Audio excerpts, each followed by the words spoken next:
현대차 그룹은 이제 기술 개발보다는 아틀라스 양산 체제로 가버립니다. 지금까지 기술로 가능하거든요. 그러면 이게 이제 아틀라스 양산 체제로 가는데 문제는 이게 이제 시간이 3년 후의 큰 그림이에요. 그러면 이게 2028년이나 2029년이거든요. 그러니까 그때까지는 정 회장님은 거버넌스 게임을 하는 거예요. 거버넌스 게임이라는 건 주가 누리기 게임이에요. 여러분들 이걸 아셔야 돼요. 거버넌스라는 건 순환 주자로 내가 갖고 오고 싶어 하는 거를 희석화시켜서 전화사채를 발행하거나 교환사채 발행하거나 주가를 눌러갖고 싸게 갖고 와야 돼요. 이게 지금 현대차 그룹이 진행되고 있는 과정 같아요. 그래서 한동안 현대차와 LG전자 등 로봇주들이 엄청난 상승을 보여주었는데요. 현재는 다시 하락하는 추세를 보이고 있었습니다. 이유는 무엇일까요? 그것도 쏠림 때문에 그런 것 같습니다. 그러니까 그나마 5월 달에 젠슨왕 오고 그다음에 이제 새마을금 프로젝트에 이제 정의서 회장님이 또 거기에 구조 투자하고 그래서 현대차 그룹 중심으로 으쌰 한번 나왔었거든요. 근데 문제는 뭐냐? 로봇은 아직 실적이 뒷받침 안 돼요. 첫 번째. 두 번째는 보스턴 다이나믹스 상장이 생각보다 미뤄졌어요. 이거는 왜 2월 27일 날 정의사 회장님이 새만금 가서 구조 투자를 했을까라는 거를 체크하시면 2월 27일 날 보스턴 다이나믹스의 핵심 인재들 50명이 다 사퇴를 했어요. 그러니까 정의상 회장님하고 대판 싸운 것 같아. 그러니까 정의서 회장님은 보스턴 다이나믹스를 빨리 상장시켜서 내가 갖고 있는 20% 지분과 현대글로비스 10% 지분 이런 것들을 상장해서 가치를 해서 돈을 빼갖고 순환 출자 구조에 이 현대차나 현대모비스를 이 돈을 갖고 지분을 사는 이런 순환 출자 구조를 멋있게 그려놨는데 그 연구진은 상장은 늦추시고 기술 개발에나 그러니까 대주주하고 실무진하고의 의견 차이가 충돌돼서 집단 나가버린 거예요. 그러니까 이제 현대차 그룹은 이제 기술 개발보다는 아틀라스 양산 체제로 가버린 거야. 지금까지 기술로 가능하거든요. 그러면 이게 이제 아틀라스 양산 체제로 가는데 문제는 이게 이제 시간이 3년 후의 큰 그림이에요. 그러면 이게 2028년이나 2029년이거든요. 그러니까 그때까지는 정의사 회장님은 거버넌스 게임을 하는 거예요. 그럼 거버넌스 게임이라는 건 주가 누리기 게임이에요. 여러분들 이걸 아셔야 돼요. 거버넌스라는 건 간단히 순환 주자로 내가 갖고 오고 싶어 하는 거를 희석화시켜서 전화사채를 발행하거나 아니면 교환사채 발행하거나 아니면 주가를 눌러갖고 싸게 갖고 와야 돼요. 이게 지금 현대차 그룹이 진행되고 있는 과정 같아요. 그래서 지금 5월 달 고점 찍고 나서 지금 거의 40~50% 빠졌습니다. 현대차들 보면 여러분들이 끔찍할 거예요. 이거 현대차 보세요. 고점이 6월 1일이에요. 쌍봉 딱 주고 거의 40%. 자, 그런데 45만 원, 47만 원에는 현대차 사자예요. 거기서는 관리 들어갈 것 같거든요. 현대모비스도 지금 정확하게 고점이 6월 1일이에요. 왜 6월 1일 날 다 고점 찍었나 한번 곰곰이 생각해 보시면 이러한 형태가 거버넌스로 전환됐다는 얘기예요. 그래서 앞으로 내가 갖고 오는 거는 주가는 정몽근 명예회장님이 건강 상태는 안 되지만 상속을 받을 걸로 처리할 거고 그 다음에 현대차 현대모비스는 주가 눌러서 싸게 만든 다음에 보스턴 다이나믹스의 개인 지분 가치를 높이고 그거 갖고 담보 잡아서 끌고 오는 옛날에 하나그룹이 하나에어로스페이스를 담보 잡아갖고 대우조선 해양을 인수하듯이 그 작업이 1년간 들어갈 것 같아요. 그래서 이제는 새로운 펀드 ETF가 형성된 거다라고 보는 거예요. 그게 보이지 않게 삼성자산운용가에서 제가 코덱스 현대차 로보틱스, 현대차 로보틱스예요. 요 단어가 아주 중요한 ETF고 요게 이제 앞으로 시장을 거버넌스로 그래서 그 ETF 별명이 보스턴 다이나믹스 ETF예요. 그러니까 그 ETF가 앞으로 시장에 이렇게 보이지 않게 거버넌스로 갈 것 같고 현대차, 현대모비스는 주가가 바로 가지 않고 눌러야 돼요. 이제 갖고 와야 돼요. 지분을. 그러면 뭐로 갖고 올 거가가 이제 개인 지분이 갖고 있는 게 현대글로비스가 20% 갖고 있고요. 보스턴 다이나믹스 20% 갖고 있고 현대오토에버가 7% 갖고 있어요. 요 세 가지를 가치를 높여갖고 담보 잡아야 되는데 보스턴 다이나믹스는 무조건 2028년 후예요. 그러면 그전에는 뭐예요? 현대글로비스나 현대오토에버 갖고 관리가 들어가는 수밖에 없어요. 그래서 지금은 둘 다 빠지는데 여러분들이 현대차, 현대모비스보다 현대오토에버나 현대글로비스가 오히려 더 나을 거고 그다음에 오히려 코덱스 ETF, 보스턴 ETF를 사시는 게 나을 것 같고 이게 이제 도와줘야 돼요. 솔직히 2차 전지가 도와줘야 돼요. 테슬라가 도와줘야 돼요. 그러니까 테슬라가 주가 바닥 찍고 올라가주면 2차 전지가 따라서 올라갈 거고 이게 또 자동차를 끌고 갈 거고 이런 것들이 이제 3, 4분기, 4, 4분기에 나오지 않을까. 7, 8월은 아니에요. 그 7, 8월은 여전히 아까 얘기한 삼성전자, SK, 쏠림 나오면 때리는 게 현대차 이쪽을 때려가고 이리로 가는 에너지로 됐기 때문에 이게 풀어나가려고 그러면 아직도 한두 달은 고생해야 되지 않을까. 그래서 이 바닥 선수들 전략에서 부품단부터 먼저 하는 움직임이 있어요. 그래서 현대차, 현대모비스보다 HL만도, SL. 그래서 아까 현대 이거 보면 여기 SL, SOS랩, 그 다음에 화신정보, 화신, 성우하이텍. 여기 부품단에서도 중소형주들 자동차 부품이나 자율자동차. 그래서 HL만도, SL, SOS랩, 그 다음에 이번에 여기서도 유성증자 짱돌 맞아갖고 지금 하락하는 뉴로메카라고 하는 종목이 있어요. 그런 종목들에 관련된 부품단을 먼저 하시는 게 로봇의 부품단, 그 다음에 자율자동차의 부품단. 그게 중소형주들입니다. 이런 것들을 먼저 하시고 그 다음에 대형주는 여기서는 ETF 하시는 게 나을 것 같아요. ETF. 그래서 아까 코스타, 코덱스, 보스턴 다이내스 ETF 하시는 게 더 낫지 않을까 이렇게 생각합니다. 그렇다면 현대차의 목표 주가가 120만 원으로 이제 측정이 되어 있는 경우도 있는데 현재 50만 원대입니다. 엄청나게 차이가 많이 나는데 가능하다고 보시나요? 3년 걸릴 것 같아요. 3년은 가능해요.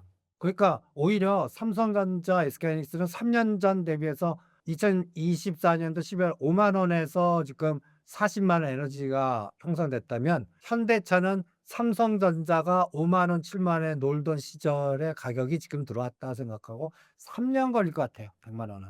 그러면 1년 동안은 땅 다지기, 뭐라 그럴까? 주변 거버넌스 게임, 그거 관리부터 들어갈 것 같아요. 그래서 현대글로비스, 현대오토에버, 심지어는 현대건설 이런 것들을 먼저 하시는 게 어떻겠나. 왜냐하면 담보가치를 올리는데 내 개인에 갖고 있는 주식부터 올려야 되거든요. 그거를 구분하시는 게 그래서 현대차는 갖고 와야 될 거예요. 그리고 갖고 오기 위해서는 담보를 높여야 되는 쪽이 내 개인 지분 들어간 거예요. 그 차이를 가만히 보시면 시간과 종목을 선택하시는데 하나의 기준이 설정되지 않을까 이렇게 생각을 합니다. 네. 그렇다면 지금 말씀해 주신 것 이외에 로봇 섹터에서 눈여겨보는 종목은 무엇이 있으신가요? 그래서 가타에서 로봇주가 저는 스페이스 X 바닥 있을 때 느낌이 딱 들어요. 아직은 적자 기업들이에요. 그리고 최근에 LG CNS나 LG 로보틱스나 로봇 이런 것들이 급등해서 같이 다시 급락을 했어요. 이런 것들이 이제 로봇주들이 움직이기 위해서는 어떤 논리가 나왔냐면 공장 자동화, 그러니까 이런 것들이 형성이 돼야 되는데 이게 대충 2, 3년 걸려요. 그리고 지금 바로 수익성 모델이 잡히지 않아요. 그러니까 대부분들 로봇주 보면 적자 기업들이에요. 그런데 스페이스X가 상장될 때 가타에서 1년 전부터 뭐 캔코아 에로스페이스나 미래에셋 벤처 투자나 이런 것들이 바닥에서 그냥 300%, 500%그 머니 게임 같이 그냥 스토리 게임을 갔거든요. 로봇주가 이제 그거 같아요.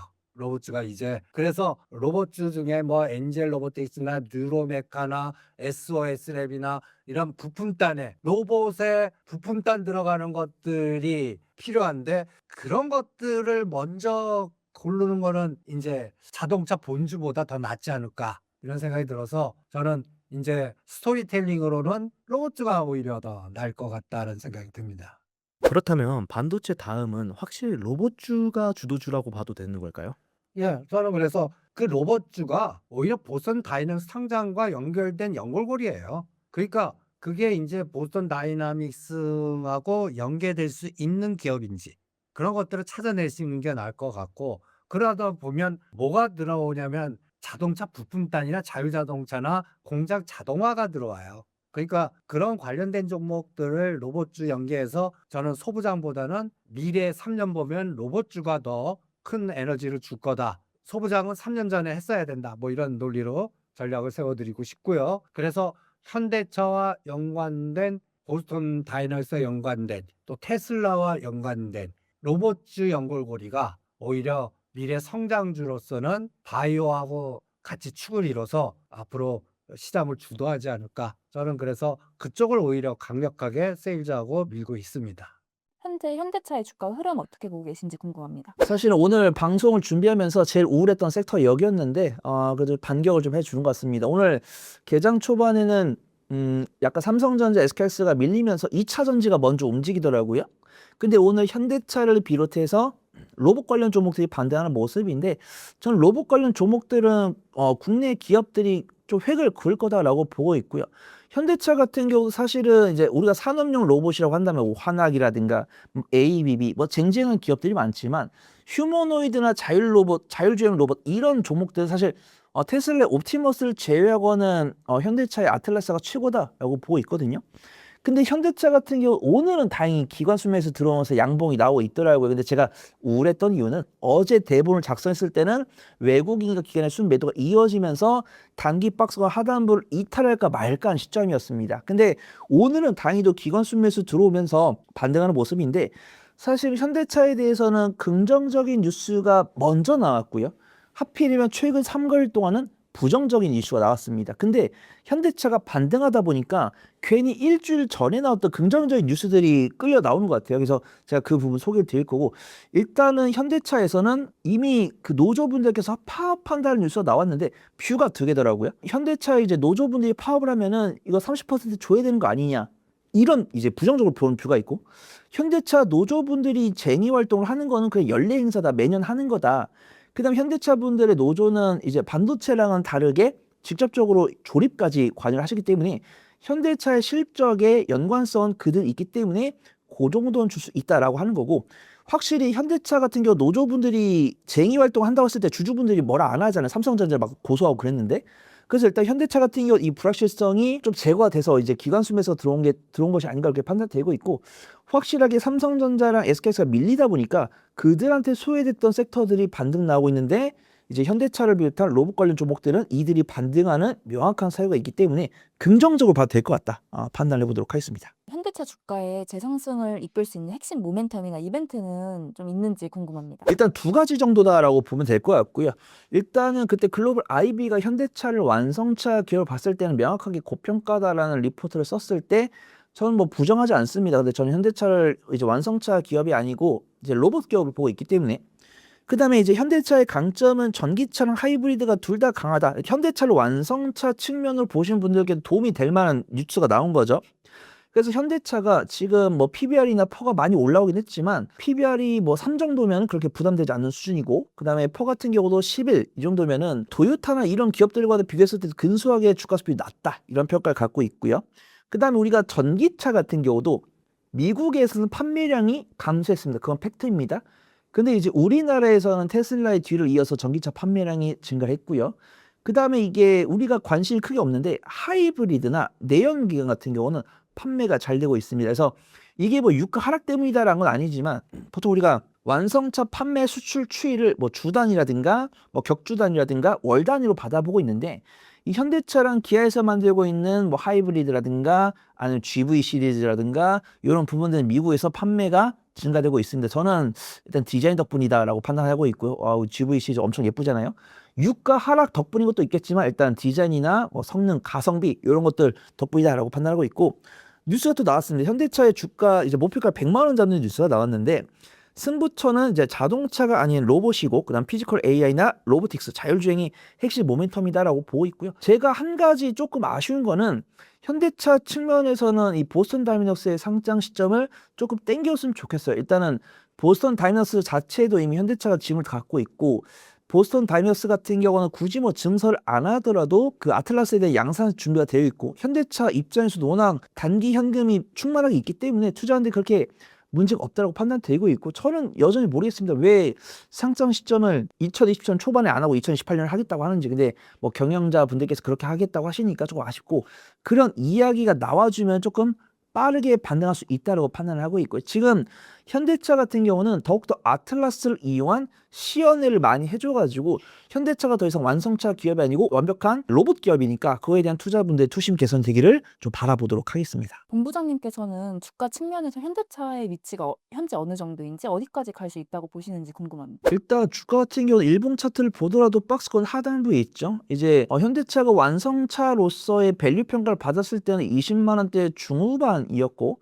그땐 PBR이 뭐 0.6, 몇 0.7, 퍼가 뭐 5, 6 이 정도 됐었는데 지금은 30만 원대를 넘어와서 이제 40만 원대가 왔는데 로봇 기업으로서의 밸류를 봤을 때는 지금 뭐 테슬라가 주가 수익이 300이 넘어가기 때문에 제가 막 우스갯소리로 뭐 그럼 현대차는 뭐 적정 주가 얼마입니까? 그러면 현재 위치에서 거의 뭐 10배를 곱해야 되죠. 근데 뭐 그러면 나중에 현대차가 고점 대비해서 밀렸을 때는 제 이름이 좀 박제가 될 것 같아가지고 좀 조심스럽게 보고 있고 일단은 이제 현대차가 제가 용인할 수 있는 거는 정말 중장기적으로 봤을 때 퍼가 한 20 정도면은 제 현재 주가가 뭐 40만 원대니까 저는 뭐 80에서 90만 원대까지도 볼 수 있다고 판단되고 있고요. 근데 현대차가 40만 원에서 80만 원 갈 때 조금 가파르게 빨리 갔고 외국인과 기관이 아니고 개인 투자분들의 수급은 들어왔기 때문에 저는 돌파해야 되는 위치는 좀 돌파를 해봐야 된다라고 판단합니다. 그래서 완성차나 전기차를 판매로 보더라도 글로벌 5, 6위권이 이제 견조한 기업이기 때문에 괜찮다라고 판단하고 있고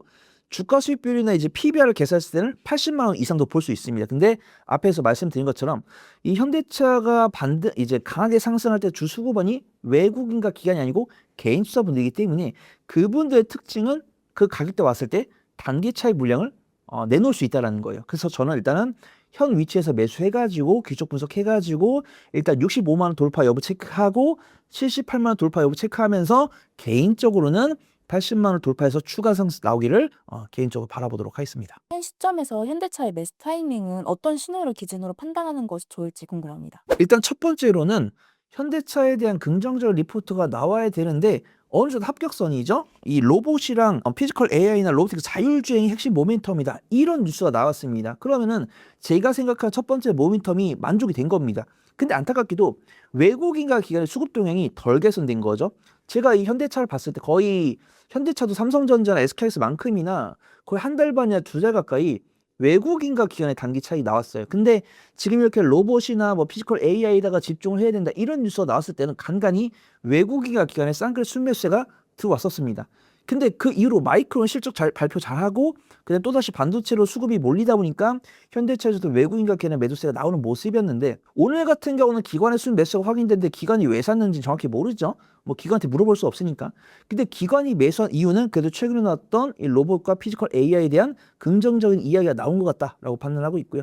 당이도 이 기관의 순 매수 덕분에 단기적인 박스권을 이탈하지 않고 다시 박스권 내부로 돌아온 모습입니다. 그래서 저 같은 경우는 매수할 때 보통 이제 막 외국인과 기관 순 매수가 들어왔고 박스권 내부로 들어왔다고 해서 저는 바로 매수하시라고 말씀 안 드리거든요. 저도 매수할 때 전략이 있듯이 외국인과 기관의 수급이 들어왔을 때 3일은 지켜봅니다. 그래서 3일 동안 외국인과 기관의 수급이 들어와서 현 위치 안정적으로 박스권 내부로 돌아오는 모습 확인되면은 그때가 적정 매수 시기다라고 판단하고 있고요. 저는 현대차를 손본부장과 마찬가지로 업종 대비 저평가 매력도가 있다. 난 로봇 관련 종목으로 보고 있다. 나는 3일 이상, 4일 이상 분할 매수 잘한다. 이러신 분들은 지금 영상 보시고 바로 매수하셔도 된다라고 판단하고 있고요.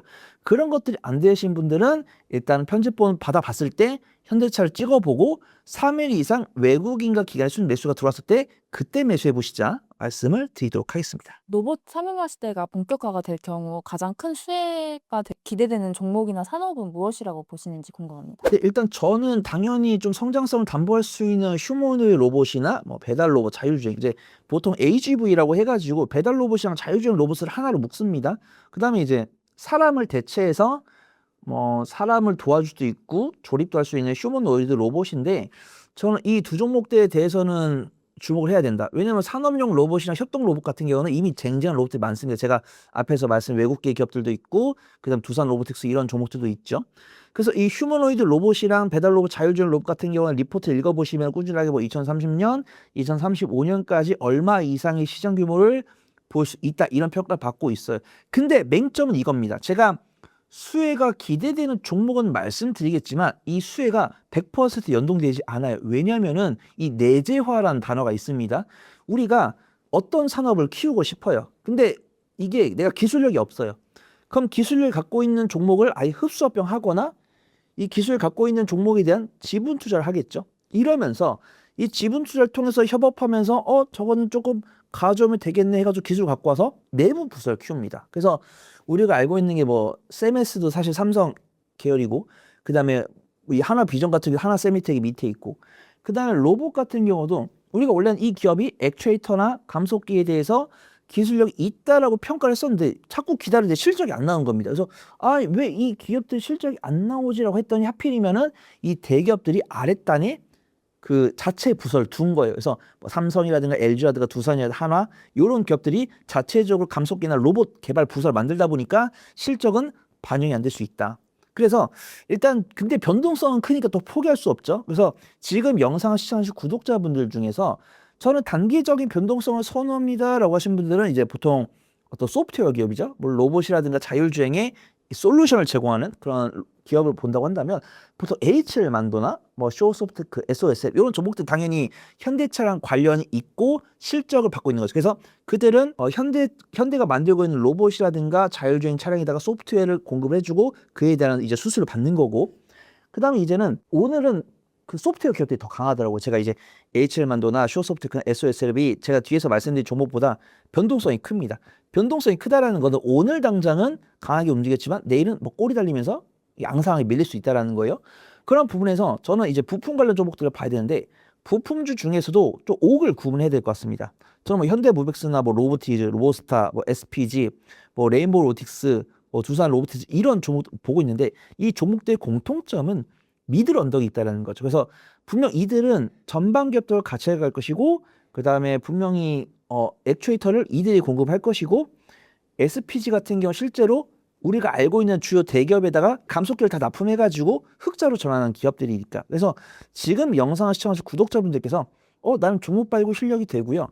분할 매매 잘합니다. 이러신 분들은 사실 아무 종목이다 하셔도 되는데 가급적 그런 것들이 좀 제한되신 분들은 제가 좀 엄선해드린 종목들 사이에서 매매를 해보시는 게 안전해 보인다 말씀을 드리도록 하겠습니다. 로봇주는 어떤 전략을 가지고 접근하는 것이 좋을까요? 일단 저 같은 경우는 성장 모멘텀이랑 증명 가능성이라고 하죠. 증명 가능성. 실적이 증가하고 있는 종목들 위주로 보시면 좋을 것 같습니다. 여기서 이제 압축이 됩니다.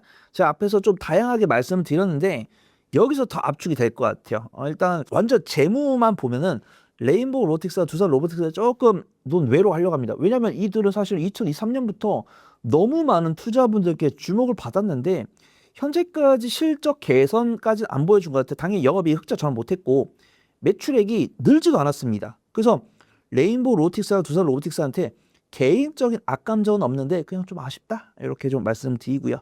그 다음에 이제 성장성이 있다란 이야기는 실제 실적이 반영된 기업이라는 건데 여기서 보면은 엔젤 로보틱스 같은 경우는 이제 LG 계열에다가 휴머노이드 로봇을 납품을 하고 있고 매출은 증가하고 있는데 흑자 전환 못했어요. 근데 이제 로보티즈가 이제 2024년에 흑자 전환했고 2025년도 흑자 전환했고 로보스타가 25 하반기에 분기 실적 흑자 전환되면서 확실하게 LG 계열 관련 종목들은 실적이 개선되고 있구나. 특히 또 젠스랑 CEO가 방안을 해가지고 LG전자에다가 협업을 구체적으로 요청을 했기 때문에 이 기업들이 좀 낙수효과 얻을 거다라고 보고 있고요. 이제 제가 앞에서 말씀드린 종목들은 매출이 증가하거나 영업이익이 흑자가 돼가지고 제일 안전한 종목들. 그 다음에 저는 사실은 내가 중장기적인 보유에 문제가 없으면 약간 끼 있는 종목을 원하거든요. 그래서 유일로보틱스 같은 경우는 SK랑 협업을 하고 있고 뉴로메카 같은 경우는 한화랑 협업을 하고 있는데 이들도 사실은 뉴스 검색해 보면은 흡수합병 이야기가 나왔거든요. 유일로보틱스 같은 경우도 SK에서 흡수합병 한다. 근데 뉴로메카 같은 경우도 한화에서 흡수합병 한다. 이런 이야기가 많이 나왔었는데 이들의 몸집이 좀 크다 보니까 이 관련 종목들이 쉬쉬하고 있는 것 같아요. 근데 언젠가는 이 유일로보틱스랑 뉴로메카도 분기 실적이 개선돼가지고 조금 안정적이라고 판단됐을 때는 전방 기업들이 흡수합병한다. 이런 이야기 났을 때는 좀 단기적 슈팅 나올 수 있다고 판단되고 있고요. 로봇주는 매매 잘하시는 분들 그 어떤 종목을 매매하셔도 되지만 그런 것도 안 되시는 분들은 제가 엄선해드린 종목들 위주로 매매를 해보시는 게 안전해 보인다 말씀 좀 드리도록 하겠습니다.